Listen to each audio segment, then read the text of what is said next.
Hello. Oke, as I see, penggunaan iPad sebagai perangkat untuk digital note taking sudah mulai banyak digunakan di Indonesia, alias booming. Selain perangkat kerasnya, perlu aplikasi dari pihak ketiga untuk mendukung kegiatan note taking ini. Karena aplikasi bawaan iPad sendiri, yaitu Notes, itu kurang efektif kalau digunakan sebagai main note-taking app, sebab ada banyak sekali fitur-fitur yang tidak disediakan dalam aplikasi Notes tersebut. Nah, ada beberapa aplikasi berbayar maupun gratis yang bagus untuk digunakan sebagai aplikasi mencatat kita. Beberapa diantaranya adalah GoodNotes 5, Notability, Soto, Nebo, SmartNote, Bamboo Paper, Notepad+, NotesWriter, Microsoft. Iya, ada banyak banget. Tapi aku yakin pilihan kalian pasti jatuh pada dua aplikasi ini, yaitu GoodNotes dan Notability. Nah, di video kali ini aku akan review GoodNotes terlebih dahulu. Mungkin lain kali aku akan bahas Notability-nya dan juga comparison-nya. Nah, untuk GoodNotes 5 ini akan aku bagi menjadi dua part video. Yang pertama adalah video ini tentang apa saja yang ada di halaman depan dari aplikasi GoodNotes ini. Dan part 2-nya adalah fitur-fitur yang ada di sini. Fitur-fitur yang ada di dalam notebook ketika kita mencatat. Oh ya, sebagai tambahan informasi, versi aplikasi yang aku gunakan saat ini adalah versi yang 5.6.21. Oke.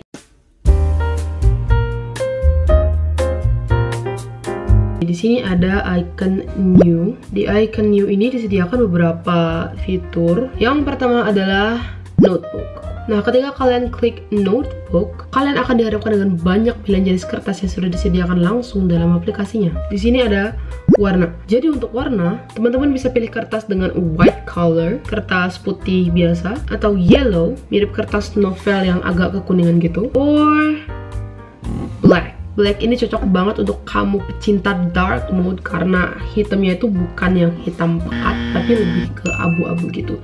Ukuran kertas. Di sini ukuran kertasnya lumayan banyak, dari A7 sampai A3.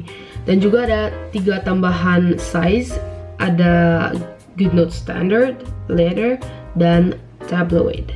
Paper mode. Jadi di sini kalian bisa memilih mode kertasnya, bisa portrait, ini berdiri itu, atau landscape. Jenis kertas. Setelah mengcustom kertas yang kamu inginkan, dihadirkan pula kind of paper yang bisa kamu pakai. Di essentials ini ada blank paper, dotted, squared, ruled narrow, dan ruled wide. Lalu writing papers ada Cornell, single column mix, single column, 3 column, 2 column left, 2 column right, dan 2 column. Lalu planner. Untuk kamu yang suka membuat bujo atau bullet journal, di sini disediakan kertas planner yang bisa kamu pakai. Ada accounting untuk mengatur keuangan kamu, monthly planner, to-dos untuk menulis to-do list, dan weekly planner. Dan yang terakhir untuk para musician, di sini juga dihidangkan 3 jenis sheet music. Ada guitar score, guitar tablature, dan music paper pada umumnya. Yang kedua, folder. Folder ini berfungsi sebagai folder pada umumnya, yaitu untuk mengklasifikasikan dokumen yang mau kamu pisahkan agar lebih terorganisir. Lalu yang ketiga ada image. Nah, ini gunanya untuk mengimpor foto dari galeri iPad kamu, dimana foto yang kamu impor itu akan menjadi paper template notebook kamu. Yang keempat ada scan documents. Nah, dengan fitur ini kamu tidak perlu lagi untuk mengunduh aplikasi scanner tambahan untuk meng-scan tugas-tugas yang akan kamu kumpulkan secara online.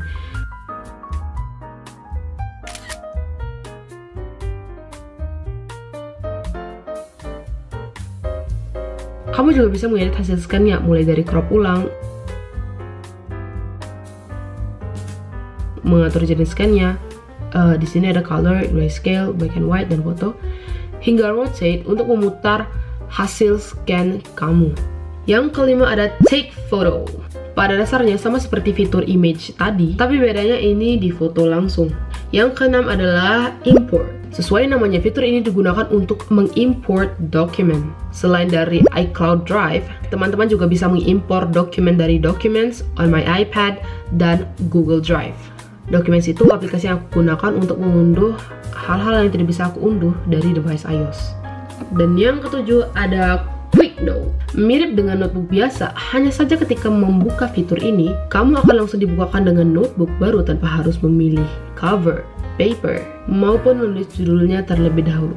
Jadi ya, Quick Notes. Settings. Di pojok kanan atas, teman-teman akan melihat icon pengaturan. Kalau kamu klik itu, maka akan muncul beberapa fitur.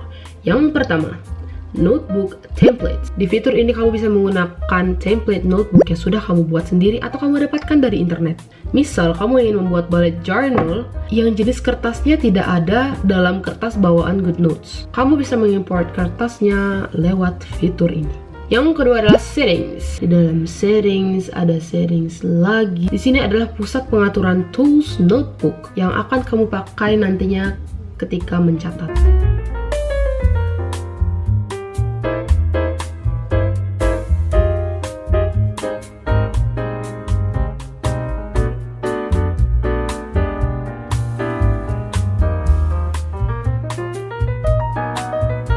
Dan yang ketiga adalah trash bin, tong sampah. Misal kamu lagi bersihin file, lagi mengolah mana file yang penting, mana yang tidak penting, mana yang harus dibuang, mana yang harus tetap di keep. Tapi kamu tidak sengaja menghapus file yang sebenarnya penting bagimu. Tenang, tenang, tenang, jangan khawatir. Dengan trash bin ini, kamu bisa recovery filemu kembali. Bahkan file yang pertama kali aku hapus itu pada tanggal 19 Juli masih ada di sini. Karena memang belum kuhapus secara permanen. Di pojok kiri atas, teman-teman akan menemukan icon ini yang fungsinya untuk membackup notes kalian agar suatu saat nanti misal device kalian rusak ataupun hilang, file yang sudah kalian buat itu tidak akan ikut hilang juga. Oh ya, kalau kalian pengguna iPhone, selain di iPad, kamu juga bisa langsung membuka filenya di HP kamu, asalkan sudah di backup. Lalu sisanya ini ada sorting type berdasarkan tanggal, date, atau nama, name, type. Di sini juga ada view type yang bisa kalian gunakan, itu ada dua jenis, yang begini atau yang listed begini.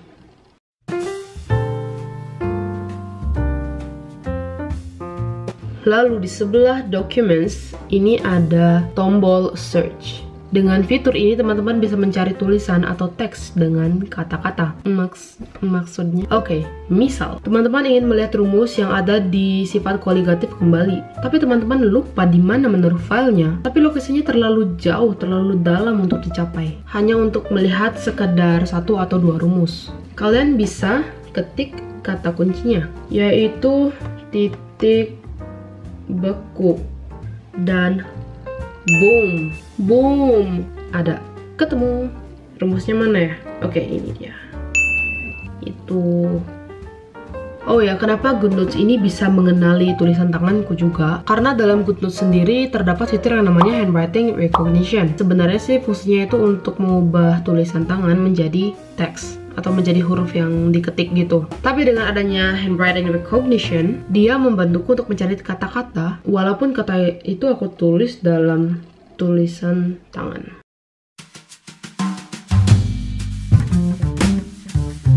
Lalu ada share. Bagi kamu yang punya kelompok belajar atau kelompok kerja, kamu bisa menggunakan fitur shared ini untuk membagikan file atau notes yang kamu edit agar bisa diedit juga oleh rekan belajar kalian atau rekan kerja kalian yang lain. Jadi misal ada satu project gitu, kalian harus menyelesaikannya bersama, ya tentunya ini sangat berguna sekali fiturnya.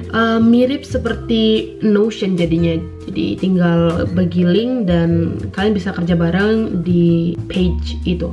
Nah, dan yang terakhir adalah favorites.